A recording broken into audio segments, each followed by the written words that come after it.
నమస్తే. తెలంగాణ రాష్ట్రం అంతా కొన్ని నెలలుగా జగిత్యాల రాజకీయం వైపు చూస్తూ ఉన్నాయి. దానికి ముగింపుగా నిన్న బీఆర్ఎస్లో జీవన్ రెడ్డి గారు చేరడం జరిగింది. మాట్లాడే ప్రయత్నం చేద్దాం. సార్ మనతో పాటు ఉన్నారు. నమస్తే సార్. నమస్తే బాబు. బాగున్నారా సార్? ఫైన్. సరే, ఎట్లా అసలు ఇంత అంటే సుదీర్ఘ రాజకీయ ప్రయాణం జరిగింది కాంగ్రెస్ తోటి, ఎందుకు బీఆర్ఎస్లోకి రావాల్సి వచ్చింది?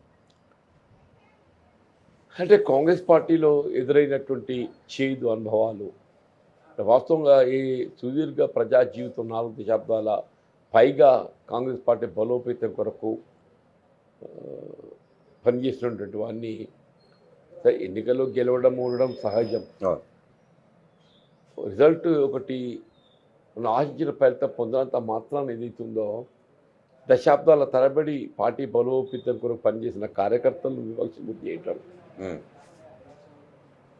పార్టీకి సంబంధం లేనటువంటి పార్టీ వ్యతిరేకులను ఏదైతుందో వేరే పార్టీకి చెందిన వాళ్ళను కాంగ్రెస్ పార్టీలో చేర్చుకొని అందరూ మీకు ఇచ్చే ప్రయత్నం చేయటం, దానికి తోడు ఇవాళ పాలనలో కూడా ఇలా ప్రజాపాలన అంటూ మనం పేర్కొంటున్నప్పటికీ ఇవాళ ప్రజాపాలన అనే నెపంతో ఏదైతుందో మనం ఆశించిన ఫలితాలు ప్రజానీకానికి ఇవ్వలేకపోవటం, ప్రజలు ఎదురవుతున్నటువంటి ఒక వ్యతిరేకత, ఇవన్నీ కూడా గమనంలోకి తీసుకొని మరి బయటకు రావడం జరిగింది. అంటే దీన్ని దృష్టిలో పెట్టుకొని రేవంత్ రెడ్డి గారు నిన్న మేడిగడ్డ దగ్గర ఒక సభ పెట్టి మాట్లాడడం జరిగింది. ప్రజాపాలన పోవాలని చెప్పి జీవన్ రెడ్డి అందులో కలుస్తూ ఉన్నాడు అని చెప్తా ఉన్నారు. అసలు కొంచెమన్నా సోయి ఉన్నదా? ప్రజాపాలన పోయి మళ్ళా ఎవరు పాపాల భగీరథుని తెచ్చుకుందాం అనుకుంటున్నారు అని చెప్పి మాట్లాడుతారు. అంటే ఇవాళ ప్రజాపాలన అనేది గత ప్రభుత్వం కంటే ఏమైనా మెరుగైన రీతిలో పాలన చేయాలి కదా. నువ్వు ఈ మెరుగు చేసినవే. ఆయన ఏదైతున్నదో రైతు బంధు 10,000 అని ఇచ్చిన సంవత్సరానికి, నువ్వు 15,000 ఇస్తా అని చెప్పిన 3 పంటలే కూర్చున్నావు నువ్వు. చివరికి రబీ పంట ఏదైతే ఉందో వీళ్ళ పంట కోతకొచ్చే సమయం వచ్చింది, కానీ ఇంతవరకు ఏది ఆ రైతు బంధు భరోసా నిధులు చెల్లింపు చేయడం జరగలేదు.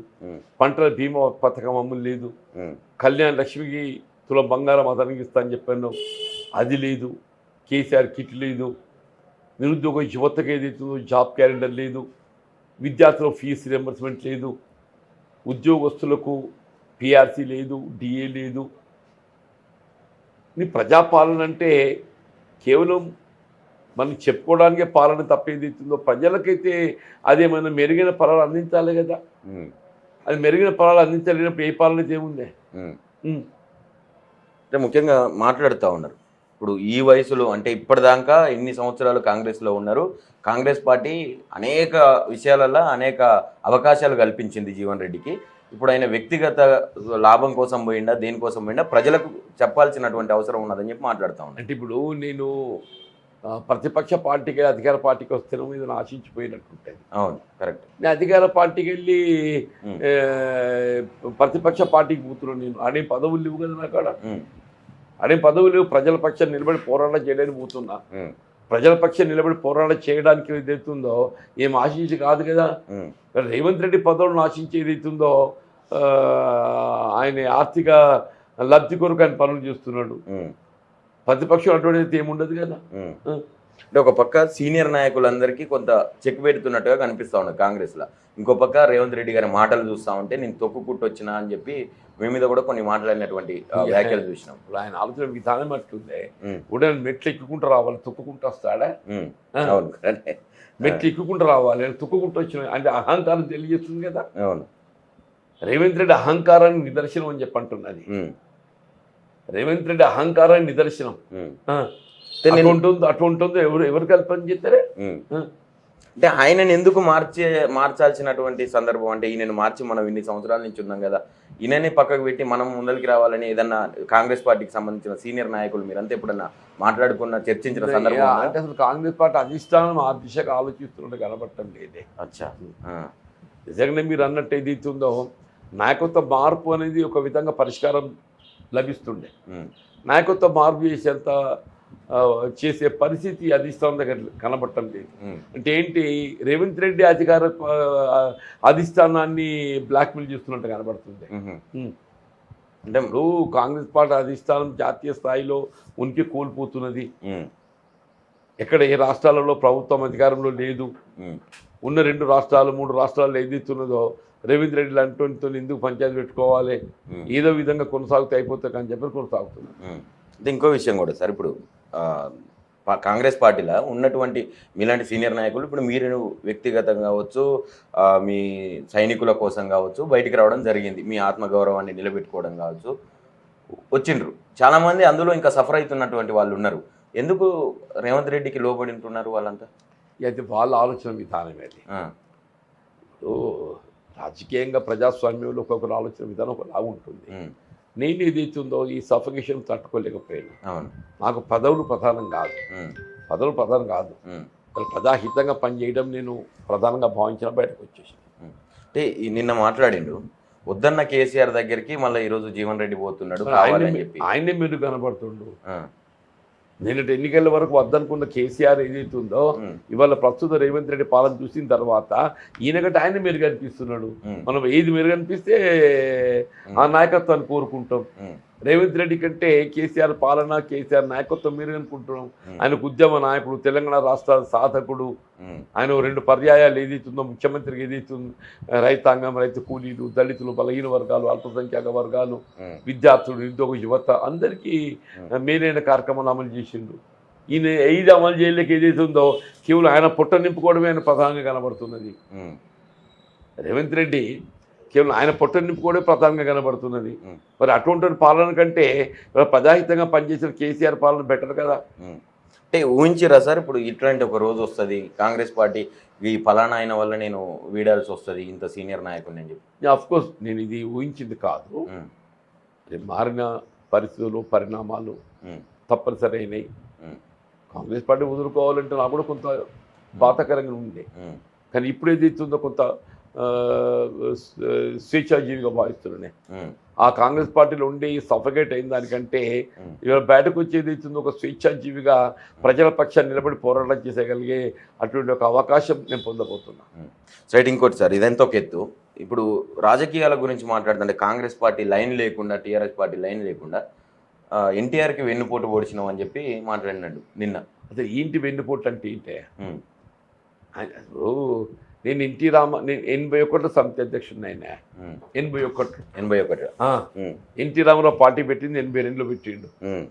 81లో ఉమ్మడి కరీంనగర్ జిల్లాలో 14 పంచాయత్ సమితిలు ఉంటే 13 కాంగ్రెస్ పార్టీలో చేరిన ఒక్కరిని ఇండిపెండెంట్ ఉన్నా నేను. ఇవాళ ఎప్పుడైతే ఎన్టీ రామారావు గారు ఆయన మంత్రివర్గ సహచరుడు నాదెండ్ల భాస్కర్ రావు గారిని మంత్రివర్గం తొలగింపు చేయడం జరిగిందో, నేను నా పదవికి రాజీనామా చేసింది. నేను నా మంత్రి పదవికి నేను రాజీనామా చేసింది. నేను I was not dropped from the cabinet. అట్లా ఏదైతున్నదో శాసనసభ రద్దయిన తర్వాత నేను స్వేచ్ఛాజీవిని, నా ఒక భారత పౌరుడిగా కాంగ్రెస్ పార్టీలో చేరిన. మరి అదే భాస్కర్రావు ఎన్టీ రామారావు గారితో విభేదించి ప్రభుత్వం ఏర్పాటు చేయాలని చెప్పని భావించిన తరుణం లోపల ఇదే కాంగ్రెస్ పార్టీ భాస్కర్రావుకు మద్దతు తెలిపింది. తప్పైతే కాంగ్రెస్ పార్టీ ఎందుకు మద్దతు తెలిపింది? భాస్కర్రావు ఒక చీలిక వర్గంగా గుర్తించి ఏదైతుందో కాంగ్రెస్ పార్టీ మద్దతు తెలిపింది. భాస్కర్రావు చేసిన తప్పైనట్టయితే కాంగ్రెస్ పార్టీ మద్దతు తెలిపి ఉండకూడదు కదా. నేను తదుపరి కాలంలో మళ్ళీ అదే కాంగ్రెస్ పార్టీ చేరింది. నేను తప్పెట్లా ఉంది? ఇప్పుడు అధిష్టానం పరిస్థితి ఏంటి సార్? ఇప్పుడు కాంగ్రెస్ ప్రభుత్వం కాంగ్రెస్ అధిష్టానం ఏమన్నా మీతో చర్చలు జరిపే సంప్రదింపులు ఇట్లాంటివి ఏమన్నా జరిగినాయి సార్? ఇప్పుడు ఆ సమయం దాటిపోయింది. ఇప్పుడు అవన్నీ మనం మాట్లాడుకుంటే ఏమొస్తుంది? నేను ఒక నిర్ణయం తీసుకోకంటే ముందుగా అంటే మీరు ఒక 2 నెలల తరబడి మీరు చెప్పుకుంటూ వస్తూ ఉన్నారు, మీ సఫకేషన్ గురించి మాట్లాడుతున్నారు, చర్చ నడుస్తూ ఉన్నది బహిరంగంగా. ఆ టైంలో ఏమన్నా మిమ్మల్ని సంప్రదించే అట్లాంటి ప్రయత్నాలు జరగలేదా? వాళ్ళు ఏ విధమైన పరిష్కార మార్గం లేకుండా కేవలం ఓదార్పుగా దగ్గరకు వచ్చిందా? ఓదార్పుగా పరిష్కార మార్గం అంటూ చూపారు. నేనేమన్నా ఈ పార్టీ ఫిరాయింపుదారులను ఎవరైతే మీరు ప్రోత్సహిస్తున్నారో పక్కన పెట్టండి, సమస్య పరిష్కారం అయిపోతుందని చెప్పాను నేను. దానివల్ల సంసిద్ధంగా లేకుండ్రి ఇది చేయగలిగేది ఏమున్నది?